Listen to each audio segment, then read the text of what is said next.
से दोस्तों, मेरा नाम है सोनल। आप सभी का मोटिवेट विद सोनल पर स्वागत है। जैसे कि आज का टॉपिक है, आज का जो सब्जेक्ट है वो है श्री गणेश जी से सीखने वाली सबसे बड़ी बातें।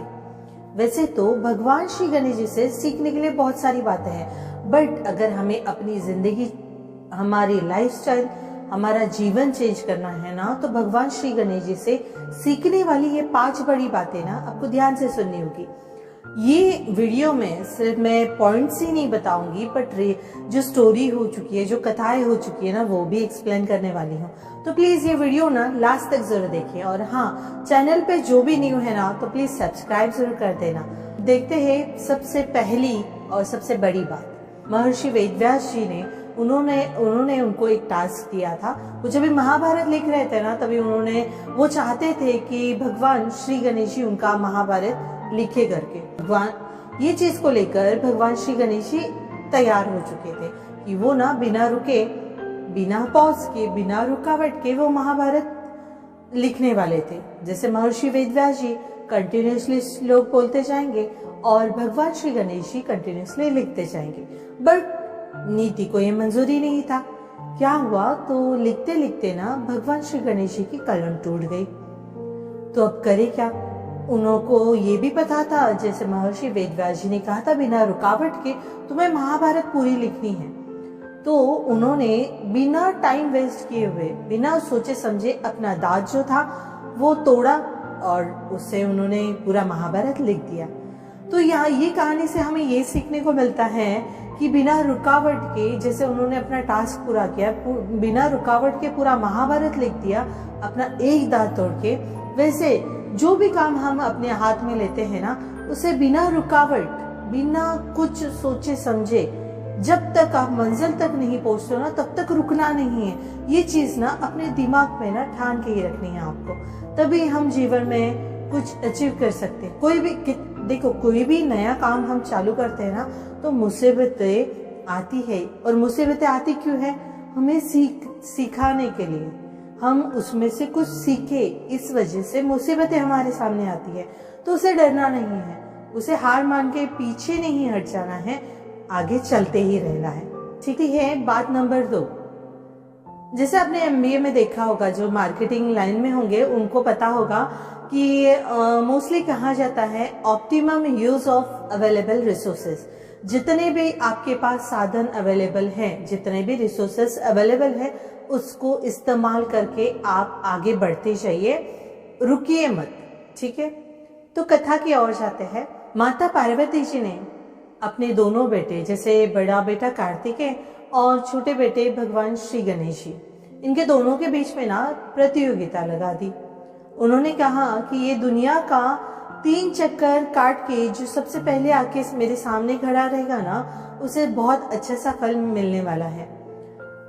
ये प्रतियोगिता सुन के गणेश जी थोड़े घबरा गए थे कि बाबा, भैया के पास तो बहुत अच्छा वाहन है कंपेयर टू मेरे पास जो है। तो ये चीज को सोचते हुए भगवान श्री गणेश जी ने क्या किया होगा? अब तो भगवान श्री गणेश जी ने क्या किया होगा? अपने माता पिता के ही 3 चक्कर काट लिए और माता पिता के सामने आके कहने लगे कि आप ही मेरी दुनिया हो। इसे ये भी सीखने को मिलता है कि हमेशा ना अपने पेरेंट्स की, अपने माता पिता की ना रिस्पेक्ट करनी चाहिए, जैसे भगवान श्री गणेश जी ने किया कि उन्होंने अपने माता पिता को पूरी दुनिया मान ली और वही सब कुछ समझने लगे। वैसे ही अपने पेरेंट्स को वैसे ही रिस्पेक्ट दीजिए, वैसे उनका सम्मान कीजिए, क्योंकि माता पिता होते हैं तो हम सब कुछ कर सकते हैं, इजीली कर सकते हैं। ठीक है। पहली बात तो ये सीख मिल गई। दूसरी बात ये सीख मिल गई कि भगवान श्री गणेश जी ने ये नहीं सोचा कि मैं अभी ये टास्क पूरा कैसे करूंगा, कि मेरी ये दुनिया के चक्कर में ये अपने ये छोटे से वाहन से मैं कैसे पूरा कर पाऊंगा। पता था उनका कि मेरा वाहन थोड़ा कमजोर है कंपेयर टू भैया के वाहन से, तभी भी उन्होंने हार नहीं मारी। जितने रिसोर्सेस थे ना, उसमें उन्होंने एडजस्टमेंट्स, उसमें उन्होंने इस्तेमाल किया, उसको उन्होंने इस्तेमाल किया और वो प्रतियोगिता जीत गए। ये था, काफी खुश हो गए। तो ये सीख भी मिलती है कि जितने भी हमारे पास रिसोर्सेस रहते हैं ना, उसको हमें ना इस्तेमाल करना आना चाहिए। बहुत सारे लोग मैंने ये दुनिया में देखे हैं और देखती भी हूँ कि अगर रिसोर्सेस नहीं रहते हैं ना, उनके पास साधन नहीं रहते हैं ना, तो कोई भी काम करने से पहले, काम करने की शुरुआत करने से पहले, यार मेरे पास तो ये नहीं है, मैं कैसे करूँगा, मैं तो ये अफोर्ड भी नहीं कर सकता। अरे जितने रिसोर्सेस है उसे यूज तो करो, फिर देखो ना, उसे यूज करके तो देखो और जीवन में आगे बढ़ते चले जाओ। कम रिसोर्सेस है इसलिए पीछे हटना, ये कोई सेंस नहीं होता है। जैसे आप सीख सकते हो भगवान श्री गणेश जी से, उन्होंने कैसे अपना दिमाग चलाया और कैसे इस्तेमाल किया, वैसे हमें भी भगवान श्री गणेश जी से थोड़ा सी सीखनी ही जरूरी है। ठीक, अब आते हैं सबसे बड़ी बात नंबर 3 पे कि अपनी ड्यूटी जो है ना वो अच्छी तरीके से हमें निभानी आनी चाहिए, अपनी रिस्पॉन्सिबिलिटी ना अच्छी तरीके से निभानी चाहिए। जैसे कि मैं आपको डायरेक्टली कथा बता देती हूँ। श्री गणेश जी, माता पार्वती जी जो है वो थोड़ी सी नाराज थी। शिव के जो गण थे नंदी जी, उनके गलती के वजह से थोड़ी उनके ऊपर नाराज थी।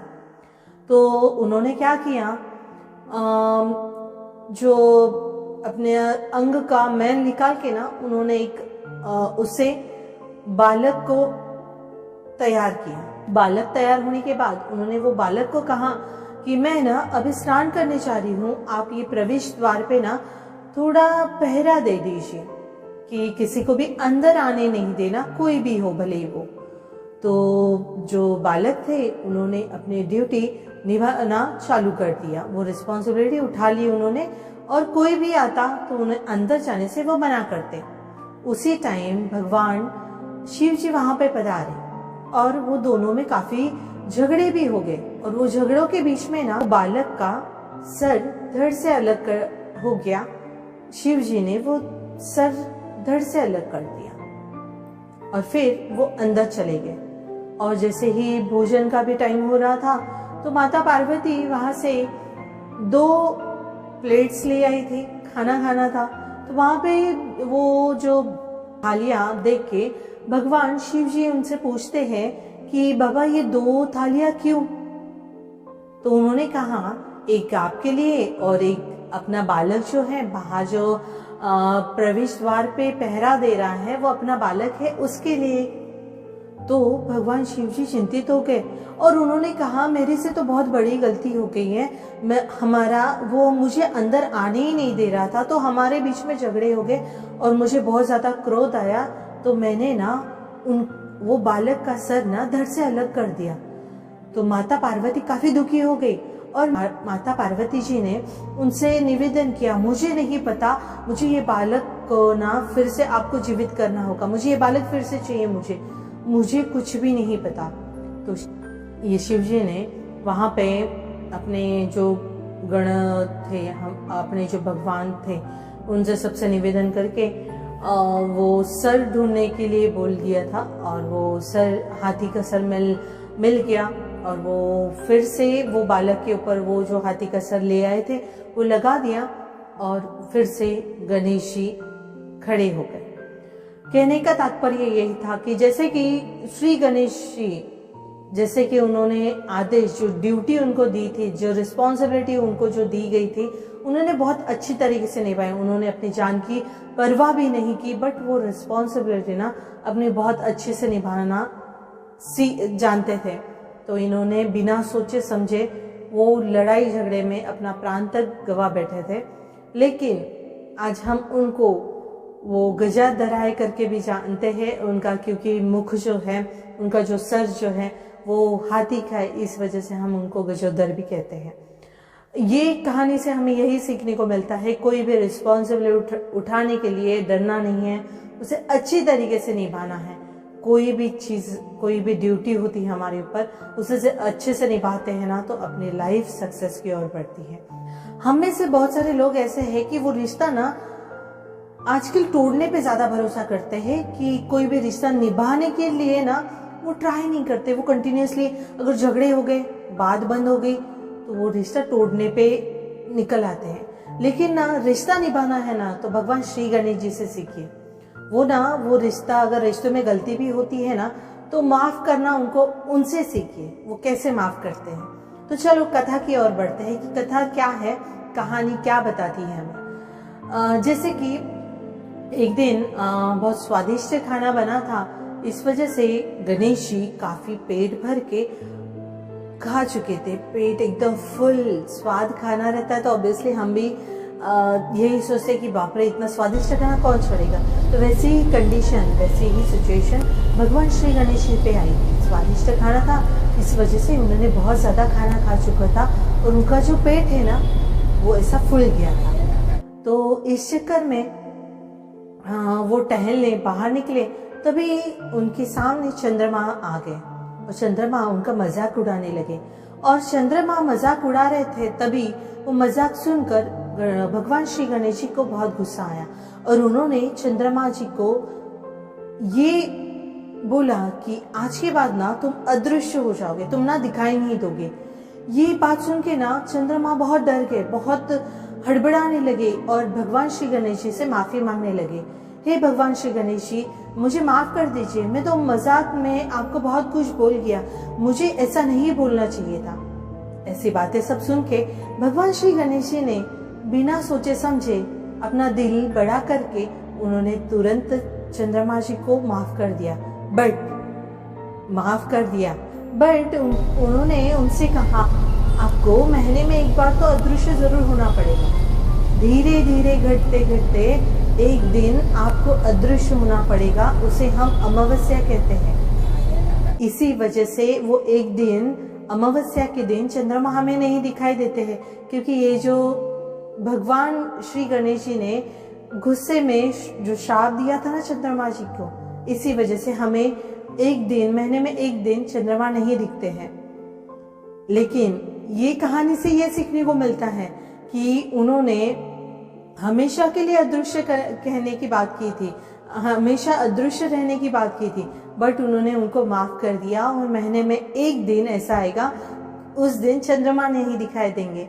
इतना बोल के उन्होंने अपनी जो गुस्सा जो था ना उसको शांत किया और सामने वाले को भी माफ कर दिया, चंद्रमा जी को भी माफ कर दिया और सब अच्छे तरीके से सब चलने लगा। तो हमें यही सीखना चाहिए। आजकल क्या होता है, रिश्ते में थोड़ी खटपट हो नहीं जाती है, रिश्ता तोड़ने पे सब जन सोचना चालू कर देते हैं, रिश्ता निभाना ही नहीं चाहते, माफ करना ही नहीं चाहते। अरे इतने से मिस्टेक के लिए पूरा रिश्ता तोड़ देते हो। भगवान श्री गणेश जी से सीखिए कि कैसे जल्दी से माफ कर देते हैं, क्योंकि रिश्ता अगर आगे तक कंटिन्यूअसली हमें अच्छी तरीके से चलाना है ना, तो कोई भी रिश्ता हो, वो चाहे बहन का हो, भाई का हो, पति का हो, पत्नी का हो, या फिर कोई भी रिश्ता हो, उसे ना वो रिश्ते में माफ कर देने की आदत रखे। क्योंकि हमें ना, हमारी लाइफ बहुत ज़्यादा बड़ी नहीं होती है, बट ना वो लाइफ को, अगर हमें वो लाइफ में ज़्यादा लोग चाहिए, लाइफ में बहुत सारे लोग चाहिए, हमें अपनी लाइफ अच्छी बनानी है ना, तो माफ़ करना जल्दी से सीख जाइए। नहीं तो ऐसे क्या होता है, हम ना गुस्से में सोच लेते हैं नहीं मैं माफ़ नहीं करूँगा, क्योंकि उसने ना उस टाइम में मुझे ऐसे बोला था, तो वो इंसान को ना अपने लाइफ से ना कट आउट करने की कोशिश करते हैं। और धीरे धीरे क्या हो जाता है, हमारी ज़िंदगी में ना वो जो संख्या रहती है ना लोगों की, वो धीरे धीरे कम होना चालू हो जाती है। और एक वक्त ऐसा आता है, वो हमारे लाइफ में ना हमारे अलावा और कोई बचता ही नहीं है। आखिरी और सबसे मोस्ट इम्पोर्टेंट बात यह है कि हमें ना अपनी सेल्फ रिस्पेक्ट को बचा के रखना चाहिए। कहा जाता है जब भी भगवान विष्णु जी की शादी माता लक्ष्मी जी से थी, तभी ना उन्होंने सबको इनवाइट किया था अपनी शादी में, सबको बुलाया था अपनी शादी में सिवाय भगवान श्री गणेश जी के। उन्होंने उनसे पूछा गया, तभी उन्होंने, भगवान विष्णु जी ने ये कहा था कि मैंने तो भगवान शिव जी को इनवाइट किया है, तो उनके संगी संग भगवान श्री गणेश जी भी आ ही जाएंगे। ऐसे उन्होंने बोल के बात छोड़ दी। ठीक है, तो फिर जब भी माता पार्वती और शिव जी विष्णु जी के, भगवान विष्णु जी के शादी में जा रहे थे, तभी उन्होंने भगवान श्री गणेश जी को घर पे ही रहने के लिए कहा था कि आप ना घर पे ही रहिए, द्वार बंद कर लीजिए, और वहां से वो दोनों से निकल जाते हैं कि घर का ध्यान रख लीजिए करके। तभी वहां पे नारद जी आते हैं। नारद जी बोलते हैं भगवान श्री गणेश जी आप क्यों नहीं गए शादी में भगवान विष्णु जी के? तो उन्होंने कहा नहीं, कि मुझे ना वहाँ पे आने से मना किया है कि तुम वहाँ पे जाके ना बहुत ज़्यादा खा लोगे और फिर वहाँ पे खाना पूरा नहीं पड़ेगा। तो ये चीज़ को लेकर ना उनको वैसे ही बहुत गुस्सा था। और फिर वहाँ पे नारद जी भी थे, तो नारद जी ने उनसे कहा आप एक काम कीजिए, आपका जो वाहन है ना जो है, तो उनको बोल दीजिए कि ना वहाँ पे जो रास्ते हैं ना वहाँ पे बहुत सारे बड़े बड़े गड्ढे कर लीजिए। तो उनका जो बारात निकलेगी ना, तो वो बारात गड्ढों की वजह से ना आगे बढ़ ही नहीं पाएगी, फिर आपको ज़रूर बुलाया जाएगा। तभी यही सेम चीज़ ना गणेश जी सोचते हैं और वही चीज़ हो जाती है। रास्ते में बड़े बड़े गड्ढे हो जाने की वजह से ना बारात ना आगे नहीं निकल पाती है, और फिर तभी जाके ना भगवान श्री गणेश जी को बुलाया जाता है। और उनको बुलाने की वजह से वो चले जाते हैं वहाँ पे, और उनको गुस्सा तो था ही। तो ये रास्ते में जो गड्ढे हुए हैं, भगवान विष्णु जी उनसे कहते हैं कि उनसे माफ़ी मांगते हैं, उनसे निवेदन करते हैं कि बाबा मेरी गलती हो गई, मैंने आपको बुलाया नहीं, बट अभी ये जो है ना सब सिचुएशन, प्लीज़ उसे हैंडल कर लीजिए। तभी वहाँ पे नज़दीक में ही एक किसान ना काम कर रहा था। गड्ढों की वजह से वो रथ के जो चक्र थे, जो व्हील थे, वो टूट गए थे, वो खराब हो चुके थे। तो किसान को बुलाया गया, और किसान वो काम शुरू करने से पहले बोलते हैं कि ओम श्री गणेशाय नमः। शायद, और वो वहाँ पे ये भी कहते हैं कि शायद ना आपने ये काम शुरू, ये जो शादी की है ना, वो शुरू करने से पहले, वो शादी करने से पहले ना आपने शायद से ये बोला नहीं होगा या इनको याद नहीं किया होगा, इस वजह से ना ये रुकावट आई है आपकी शादी में। तो ये बात बोलने के बाद वो चक्र, जो व्हील जो रहता है रथ का, वो भी ठीक हो गया और अच्छी तरीके से शादी भी सफल हो गई। तो देखो यहाँ पे चीज़ें ये सीखने को मिलती है कि अपनी सेल्फ रिस्पेक्ट जो रहती है ना, वो कभी भी कम होने नहीं देनी चाहिए, और हमें सामने से सेल्फ रिस्पेक्ट मिलनी चाहिए। हमारा आत्मसम्मान ही हमारे लिए सब कुछ होता है। ये चीज़ ना हमें ये कहानी से सीखने को मिलती है। और जाते जाते ये चीज़ भी आपको सिखाने की कोशिश कर रही हूँ।